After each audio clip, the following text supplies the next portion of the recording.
Assalamu alaikum viewers. Welcome back to our channel. Good afternoon to you all. Today we are going to have an interview with Ms. Fatima Babaji, who is an online English teacher, a medical doctor, who was born in Nigeria, grew up in the US, started her medical school in Ukraine, and then later moved to Poland due to the war in Ukraine.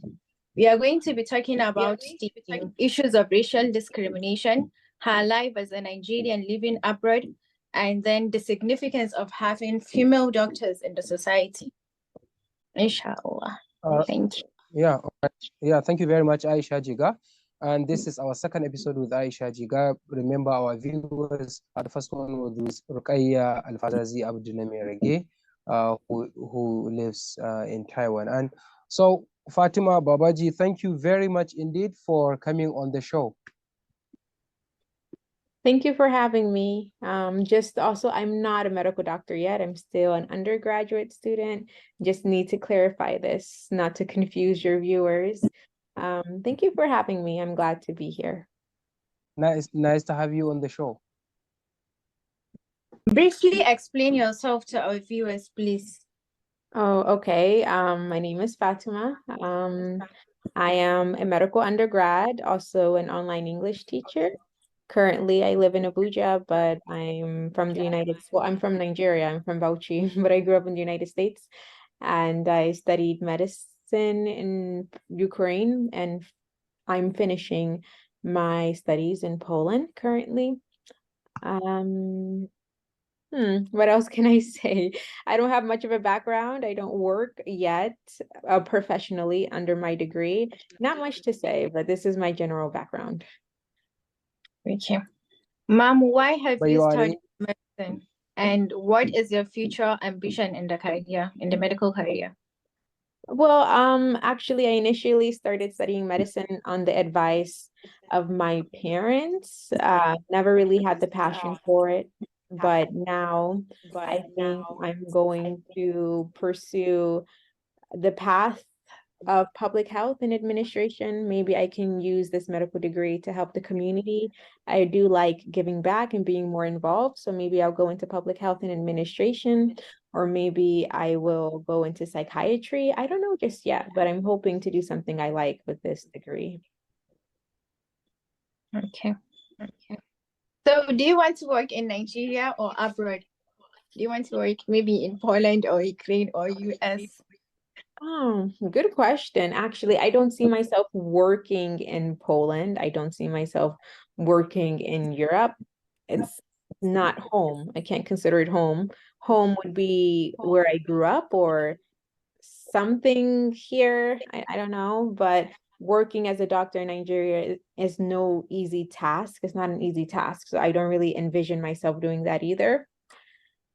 I can work here, but maybe not as a doctor, maybe more in public health, maybe more as as someone who works with NGOs or works with the government, but I really don't see myself working in the hospital as a traditional doctor here. And I don't really see myself doing that in the US either, just simply because my young adulthood life was outside of the US. And really, I don't know how to cope in the working field there. I think I could go maybe after I get some experience. So yeah, this is my opinion. If that is the case, then you are not sure whether or not you have a place to work. Yeah, pretty much. This is like an identity related to an identity crisis, because when you have lived in many different countries and never got to like build yourself up in any of them, you actually don't know what it's like and what experience you'll get working there, because it's like a vacation everywhere you go. So how old were you when you left the US? When I went there, I was 2 years old, maybe a little bit under 2 years old. But how old were you when you left the United States for Ukraine? Okay, when I left, I was 18 and a half, something like this, ready for university. So how was your experience of the Ukrainian war? Was it difficult for you to live Was it dangerous? Like, how did you just manage to leave Ukraine during the war? Okay, well, it was, honestly speaking, that whole experience itself was emotionless, because when you're in that type of situation, you don't really think. You kind of just do it. And then after it's done, then maybe you'll experience some feeling or you'll experience something. I would say when I was going that period of time, I didn't feel anything. I was just like, okay, this is happening. You're just surprised, but you're not sad, you're not angry, you're just like, okay, something has to be done. I guess afterwards, I did feel a little bit upset, had to leave all my belongings, have to figure out what I'm going to do with my education.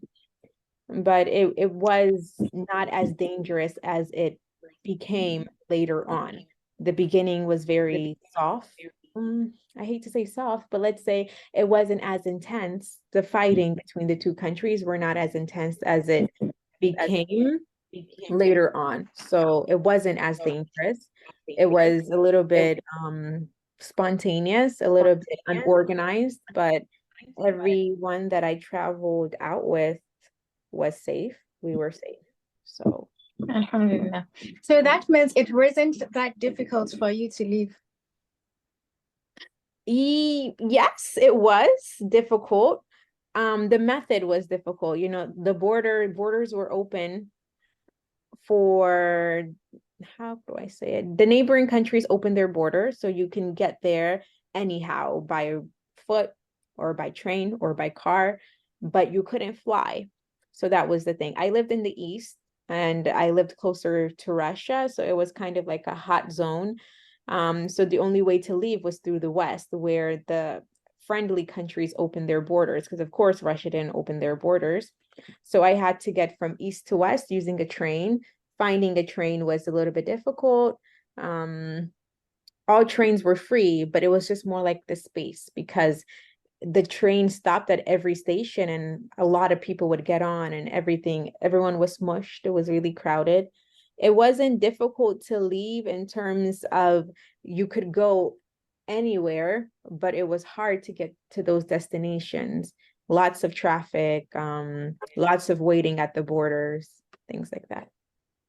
I want to ask you about your life in Ukraine, for example. What can you say about it right from level 100 when you started your degree, medical degree there in Ukraine, up to the time February 2022 when you left, or when you had to leave Ukraine? How can you describe? Was Yeah, life in Ukraine from the time I started until I left, generally? yes. I think it was pretty okay. Personally, for me, it was hard, but that's because of my own challenges and my own personal barriers. You know, it was a different country, different language, and I think I was a little bit too young to venture out to another country to study medicine away from home. So for me, it was difficult to adjust for the first few years. I became more comfortable in my fourth year and fifth year, or maybe more of just my fifth year, to be honest. It was okay. It was safe.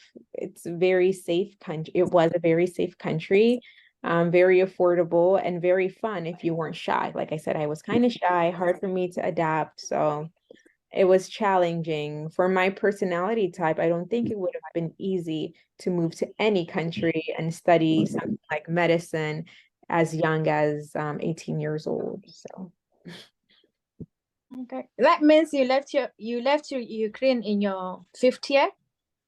yes, exactly. In my fifth year, in the middle of my fifth year. How did you manage to get your transcript from the Ukrainian university? Good question. It was a struggle, a really big struggle.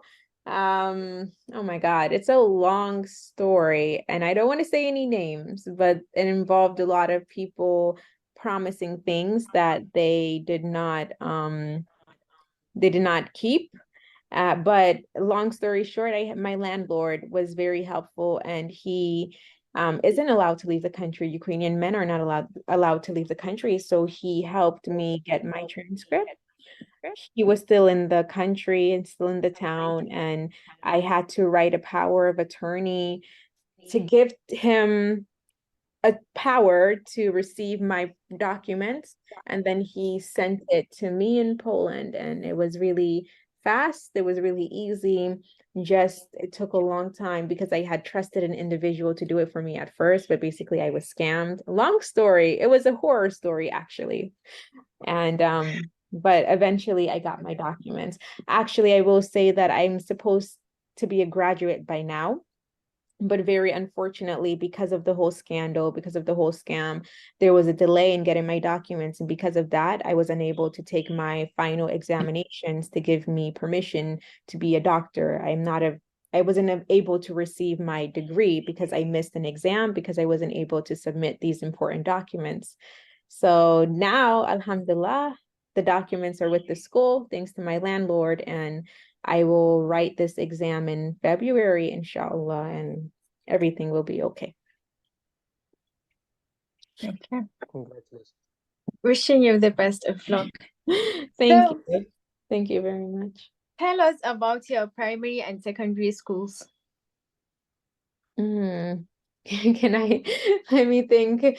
That's like, yeah, okay. They were good. They were fun. Very a good experience. I mean, I would say I had a good childhood, so part of that depends on the school you go to. I didn't go to boarding school. I went to public school in Maryland, and it was very fun for me.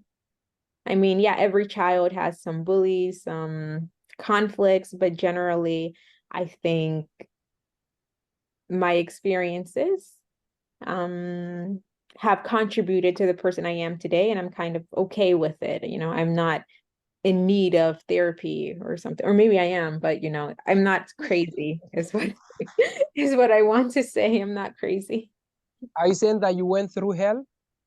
No, I did not. I'm saying I did not go through hell, or maybe what I went through was not that bad for me to to need therapy. Everything is okay, very normal, I would say. I consider it to be normal. I enjoyed Are it. you saying that, yes, are you saying that other children go through hell, pass through traumatic situation, for example, that they need a therapy absolutely?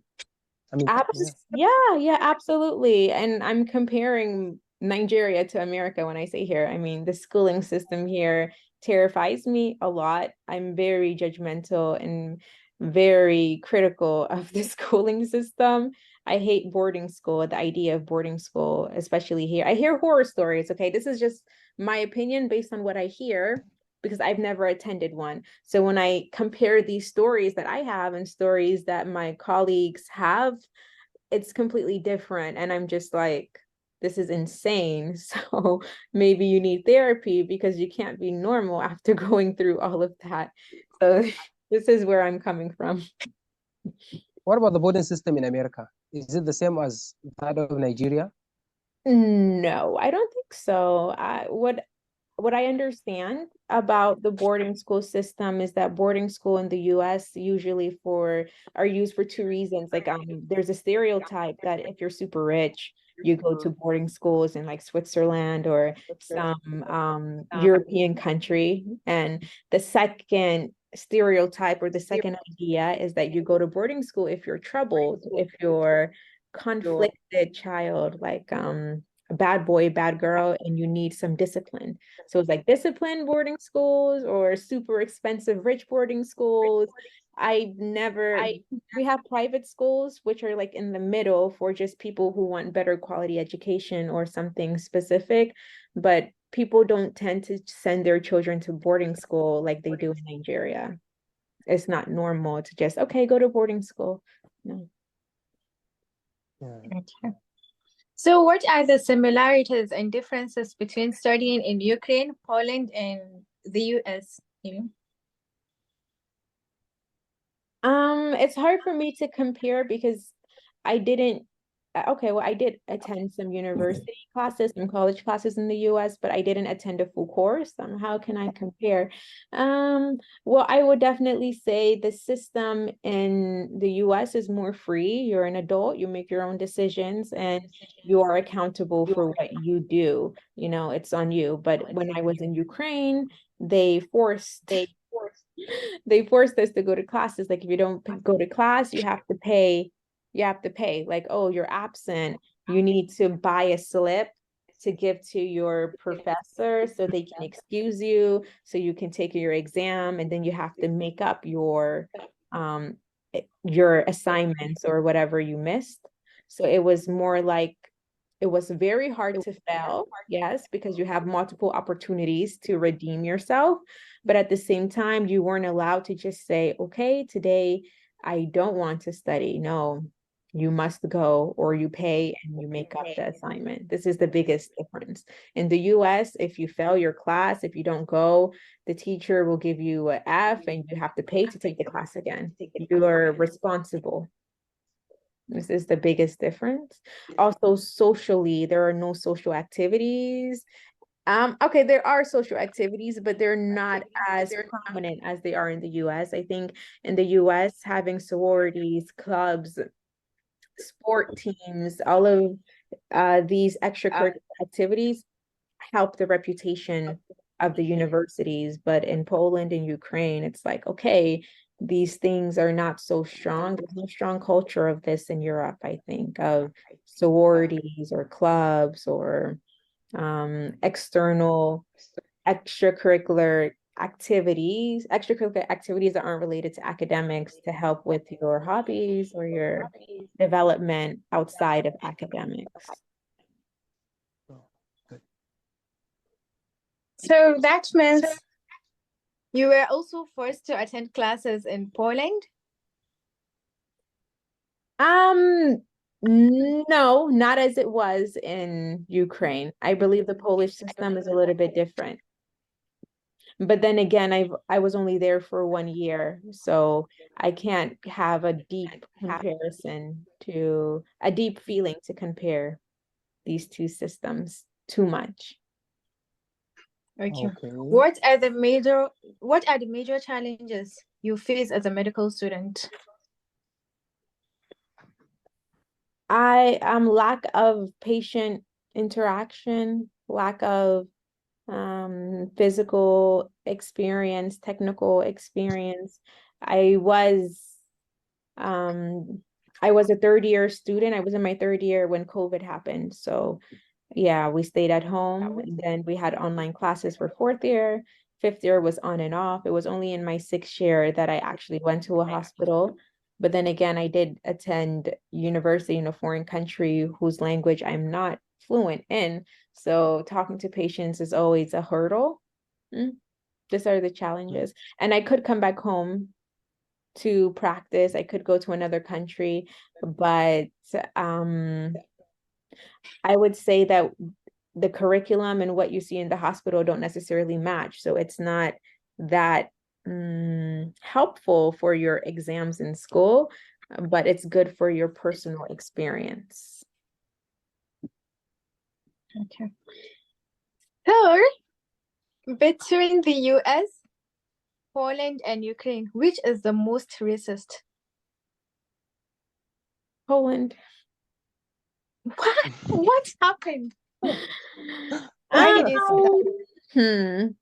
Honestly speaking, 1 year in Poland, and within 1 year in Poland, I experienced more encounters, more aggression, obvious hostility from Polish people compared to the 5 years that I spent in Ukraine. Ukrainians, maybe it's because of no, it's not because of my city. I don't know what it is about Polish people, but they're very aggressive. They make it known that, like, I don't like you. They look at you and they give you an eye roll, a smug. They pass by you, they say something.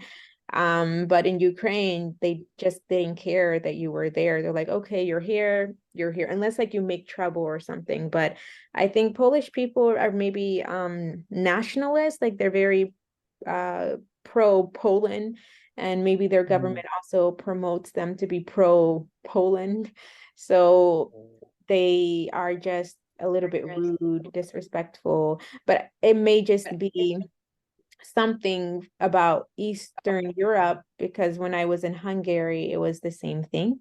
And so, and I visited Hungary twice just for like just to visit, and I noticed that they were kind of not so polite to dark-skinned foreigners. Yeah, so Poland is So you went to Budapest, the capital city of Hungary? You're right, Budapest. Okay. Are you saying that the Ukrainians are more educated, more wise, more sagacious than the Polish people and the Hungarians? Is it because of the level of the difference in terms of level of education that makes them entirely different? I don't think it's education. I just think it's tolerance. I just think it's tolerance. I think it's just tolerance. I think the Ukrainians are more tolerant, or maybe their government is are not nationalists, and maybe they're not saying things to make their citizens dislike foreigners or something. And maybe there are a lot of foreigners who come to Ukraine to study different things. So maybe they're also used to seeing students. And most of the time, I'm aware that once you finish your degree, many people leave Ukraine as there's no market or there's no space for you to really stay.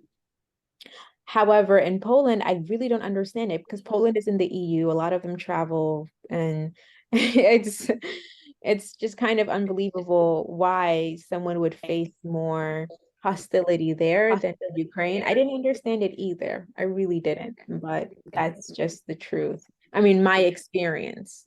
Yeah. But you talked about whether or not it's about the system of the government they are practicing. Of course, a lot of political commentators believe that Hungary and Poland and Holland are among the countries that are practicing a type of politics called populism. They are populist state. Of course, Hungarian Prime Minister Viktor Orban is one of the most popular, famous populist politicians in the world. So maybe and they in the politics of populism, they are promoting nationalism. It's like in India, the Indian government under Narendra Modi is accused of promoting nationalism, and his government is accused of being quote unquote populist, just like Donald Trump in the US from this century. He was accused of promoting supremacy and nationalism in the United States of America, even during his campaign up to the time when he spent the 4 years, his tumultuous 4 years in power. So maybe it has to do with politics, the political mindset that is instilled in the minds of the people there. That is why you faced more, or you have faced more racism in Poland and Hungary than in Ukraine, probably. Possibly. I never really dived into the politics of Ukraine. I lived there in 5 years, but honestly, I never watched the news, even if I had a TV in my apartment. So I have no idea what the politics are really like. I just know about the president, and that's all. And regarding Poland, the only reason why I mention it is because Polish people tend to talk about their government a lot more than Ukrainians, and they're not really pleased with it. And so the ones that aren't pleased, you will be really comfortable with them. But random strangers on the street, maybe they're not so kind. Maybe they support the government. Who knows? So we've learned earlier that you are an online English teacher. When and why did you start? Okay, when and why? So Yes. I did start my medical journey, my medical educational journey in 2017.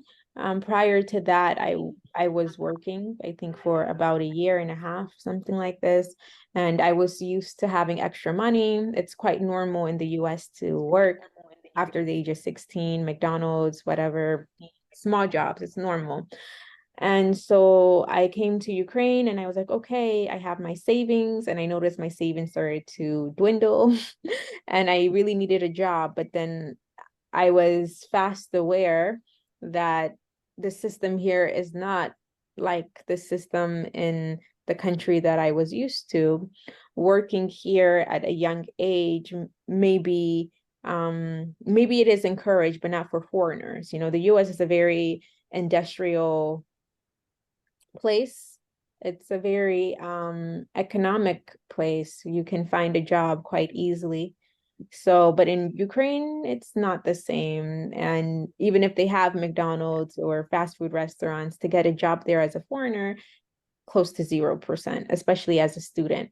So I told my friend about my concerns, and she said, okay, you know what, you can teach English online. That's what I do. So that's how I started, because I needed to make extra cash, or I wanted to make extra cash. And I couldn't get a job in person. So teaching online was very flexible, very easy. And I started from there. Who are your students? The Nigerians, maybe Polish, or the Ukrainians? Everyone. I teach everyone. You'd be surprised that a lot of people consider English to be the national language, international language of the world, the first one in first place. And I teach many people from China, from Brazil, from Italy, even the US. No one from Nigeria, but our French-speaking neighbors, Burkina Faso, Niger, Niger. okay, Niger. Niger, not Senegal, Mali, French-speaking countries, Cameroon. So these are my students. I've had more than 3,000 students in the past few years. So how do you teach them? Which platform are you using? Many platforms. Well, actually not many. First, I used Preply, and then last year I started using italki. Sometimes we connect on Zoom, Skype, Google Meet, different platforms. Sometimes people contact me through the interviews I've had with other teachers. And so it's really now there's no one platform. I'm just like, okay, if you find me here, then let's get going anywhere. So And then how do they get to know about, like, what's the advert system that you're using, for example? Do you place an advert on a newspaper, for example, or you use Twitter or Instagram, or what? How do you advertise your English teaching program? most of the time people find me on the platform italki. Italki is a platform that you use to basically display your skills, your methodology, a video, and then students pick you. And a lot of English teaching websites have this platform.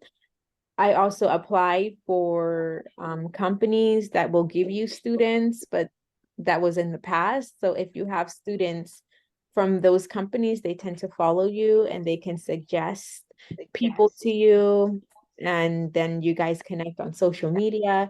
But usually you have to start from somewhere, and these platforms are a good way to start because they have a lot of students and they will connect you, or they let the students find the teachers that they're interested in based on the search engine. I wanted to say something and I lost my train of thought. Oh, yeah. Yes, for a What- commission, of course, these platforms will tell you, okay, you're a freelancer, you are a teacher on our platform, you teach however you want, do whatever you want. But of course, with every lesson that you have on our platform, you need to give us a commission. So people can find students on these platforms and then venture out on their own if they want. Okay. So how can you measure the significance of English in today's world? Well, for me, social media, that's it. Social media is used to connect many people all around the world, spread ideas, spread knowledge. And if there's a common language that's being used, it's English. And so you can see through social media that English is being spread, being evolved, being used to share ideas and everything else. So just look on social media, you'll see the music that's being used on some very famous TikTok trends, or some slang that's used to express ideas, memes. Of course, you have different languages, different languages in which you can use to communicate on social media, but I feel like English is probably number one, because even if you live in a non-speaking English country, people will still use English to people can still use social media to practice their English, and a lot of YouTubers, a lot of celebrities, you know what I mean? Social media. Yeah, definitely. Okay. Okay, Mom, from what you have said earlier, it's like you teaching English is more of a necessity than a hobby, right?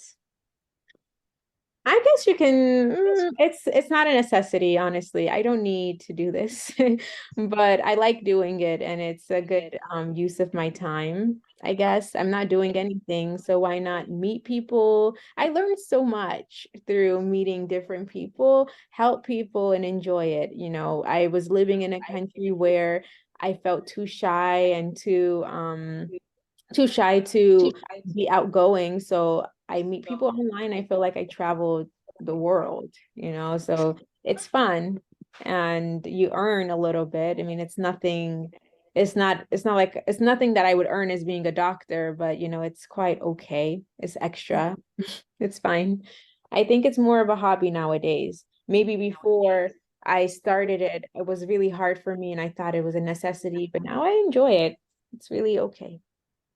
MashaAllah. So, do you want to continue teaching English even after maybe you've started working as a medical doctor, as a full-time medical doctor? Yeah, actually, I really want to venture into public health education. I talked about public health before, so maybe if I can branch out into educational sector public health, I can somehow connect English to it. And I hope to connect these two parts of my life. Really, I don't really like medicine that much as a traditional doctor. I mentioned it before, so I really hope to connect these two parts. I don't plan on quitting. I plan on developing, or you know, trying to transform it into something that is useful for my professional life, I guess, and also as a hobby. Oh, So, is your boyfriend also a medical student or maybe a medical doctor? Absolutely not. No, there's like practically no chance of me meeting someone who's a doctor. Like I said, I kind of don't like that whole setting. So when I'm there, my mind is like not even happy. I'm not an attractive person. I'm smiling talking to you guys now, but if you see me in school, if you see me in the hospital, you would think that I'm troubled or something. So nowhere close to a medical doctor, nowhere close to a medical student. what So, do type you of man think do you? A teacher? I'm Just not a a teacher. musician guy? Honestly speaking, okay, yeah, maybe profession doesn't really matter in this case. More about personality, more about connection and vibes. You know, I'm not very experienced in this area, so I don't know what to say, but I imagine that someone who's kind, friendly, you know, all the green flags, all the green And that's why you're saying it in a shy way. flags. Say it again. Yeah, you're saying it, describing the kind of person you want. You're shy. You cannot maintain an eye contact. You're saying it trying to look down. I mean, the topic is kind of, you know, it's this question's Yeah. a little bit makes someone a little bit shy, a little bit personal. so? Do you think it's a good idea for someone to marry, like for a man to marry a woman that is maybe that does the same job as he is? Maybe a journalist getting married to a journalist, a doctor getting married to a doctor, a lawyer getting married to a lawyer, and so on. You know what? It really depends on the personality type. I think everyone should take the Myers-Briggs personality test. also known as a 16 personality test, and it kind of shows you the type of person you are in terms of communicating with the outside world. And I think this is more important than your occupation, because you can have a very patient doctor and a very impatient doctor. So this is something to take into consideration. Having two medical doctors as parents could be very great for the children if they're very patient and good with time, but if they're not, then really bad. So I don't think it depends on profession, but more on your personality and how you interact with others, and how others perceive you, and what you can do for others in the society. This is more important. So yeah, yes and no. So before we go, I've just jotted down questions that we need a little bit of clarification. For example, well, you lived in Ukraine and spent 1 year in Poland. How have you coped with the Polish accent and the Ukrainian accent when it comes to speaking English? I know the Eastern Europe what a little bit different. How especially the Polish guys, when they're speaking, you would seem as if like you would think as if they are speaking the Polish language. Yeah, that's true. Then maybe this is not a question for me, because as an English teacher, honestly speaking, I understand everyone very easily. It's like in my mind, everything is clear. But I coped very easily. I think the Polish accent is okay. I think I can understand their rhythm and their tone. Maybe, yes, they do have an accent, but by recognizing the rhythm and the tone in which they speak, maybe you can understand them very easily. And for Ukrainian as well, once you hear, okay, they speak like this and like that, then you tend to understand them more. So it was very easy to adjust. It's English is not a one man's language or a one country's language. It is becoming international now. So there's no perfect way to speak it. And I think we can all make more effort to understand it. Just depends on how much you hear it.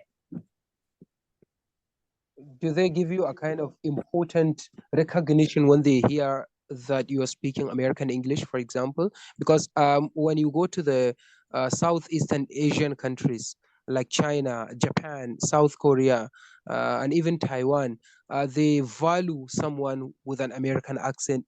What's your experience in the Eastern European countries with American accent? Well, sometimes when I'm speaking with my friends, they're just like, oh, wow, you have really good English. That's all. I mean, they don't say what type of accent it is. Maybe they don't know where I'm from, so they don't assume that it's American accent, or maybe they don't assume, they just think that I practice a lot and I got a really good accent. So for me, it's okay. I've heard so many people from Italy or from Brazil or other countries who practice so much and their accent is really great, or very similar to an Australian accent or an American accent. So no one has given me any credit. I do think in South Asian countries, they're very harsh, or they're very strict on themselves and on education. And that may play a factor as to why they put so much, or they give so much credit to someone who can speak good English. Maybe it's just a part of their culture to give accolades to people who are good in academics, including English. Maybe. Okay.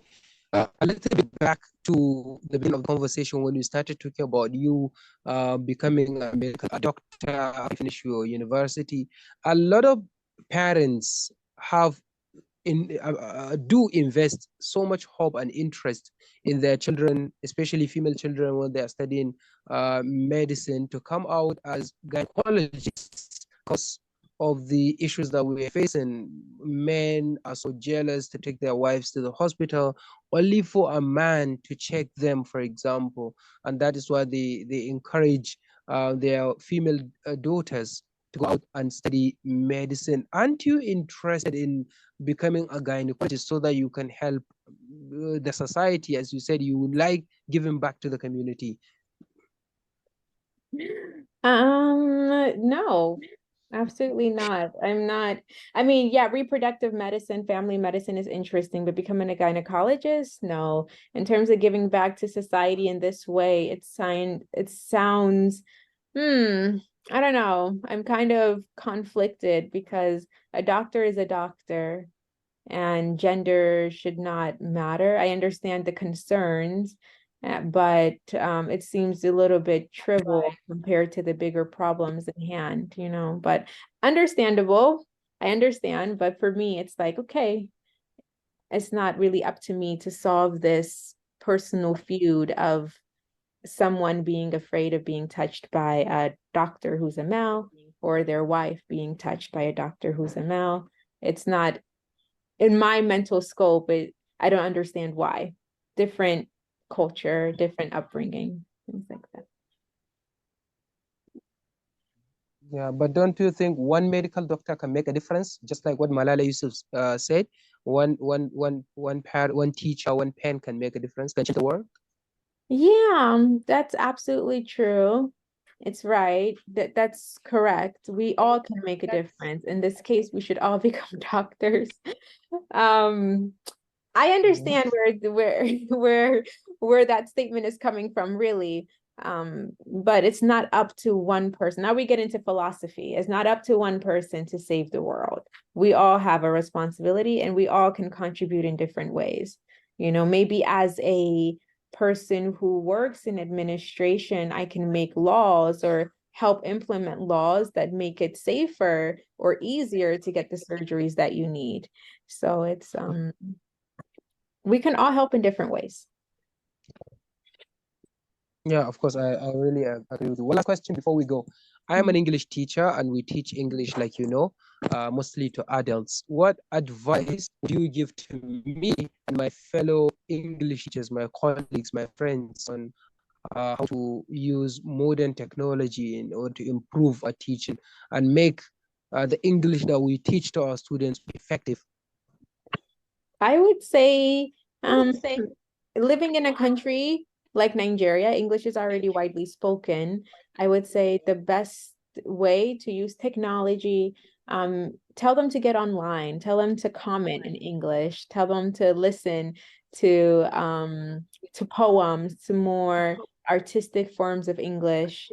This is a really good way to practice, to really dive into the language, into the figurative part and into the literal part, is to get online, get on YouTube, watch vlogs, things like this. This is something that I would say is nice to include in your curriculum. Social culture. All right. Yeah, definitely. Definitely. Thank you very much indeed for being on the show, for speaking to us, and for providing your analysis on some of the serious issues that we discussed, like the racism issue, the relationship. You've been trying your best, your hardest, to deviate from it, but you did great in answering the questions. Yeah. Well, thank you. It's nice to be here, and I really did enjoy answering these questions. Thank you for including me in your show. Thank you And so what much. can you say about the performance of Aisha Jiga? I felt comfortable. She was, well, you're right here. I can tell you, I was very comfortable, and I really felt the transition between your questions made it easy for me to answer them. I didn't have to think so much because you were asking me questions back to back related to the same thing. So it was very smooth. It felt like I was having a conversation more than an interview. Thank you so She much. she didn't press you harder. No, I think her questions were very direct. I mean, she got the answers, right? You got the answers that you wanted. So I think it was okay. Yeah. A little bit Thank different from my own style, which is more probing, more pressing, and kind of hard, right? Yeah, maybe so. I think she lets me say my narrative in a way that isn't looking from just one side, but from all sides. A very general question rather than a very specific question coming from an angle from one thing that I said, which is more your style. One final question. Do you speak Hausa? A little. Are you back? Yeah. Aisha? Are you ready to give Yeah, your I'm back. I was going to ask you this question. I mean, I wanted to ask you honestly. How do you from Bauchi? So do you speak Hausa? Something like it. I don't know, maybe my own version of Hausa. There's something. Let's see if we can verify. Okay. I don't know what to say. I get stuck. You put me on the spot. Okay. Like, Um, again? Like say something to the viewers in Hausa. Okay. This is so direct. No, something else, please. Okay. Yeah. Maybe I'll introduce myself in Hausa, like Sunana Fatima. You know what? We stop here. Okay. You need to, yeah. Your Hausa is not that strong, I know. My Hausa is really bad in terms of pronunciation. You know, if you speak to me, I'll understand you. But honestly speaking, when I speak, I sound like a robot. I'm so shy about it. But I am taking Hausa classes. Okay, guys, I am taking Hausa classes. I have my notes. I know present tense, past tense. I'm learning. Congrats. Yeah, I know you can do it. Thank you. So, can we conclude now? Yeah, sure. We're waiting for you to do that. So thank you so much, Mom. We are so happy to have you here with us, and we can't wait to have you again here with us. Thank you. Thank you. You're welcome. You're welcome. Next time I'll say a lot in Hausa, okay? Definitely. On behalf of everyone that has contributed to the production of the show, Aisha Jiga, thank you for your participation. And I believe this interview is much better than the previous one you did. And thank you very much, Fatima Babaji, for your time and for agreeing to record us and for analysis, everything. Thank you enormously. And we're looking forward to having you once again next time when we are chanced to do that. Thank you very much. My name is Umar Isa Dandago, and this is Global Arena TV. Keep subscribing and keep sharing with your family and friends. All right, see you soon. Bye-bye. Bye. Bye.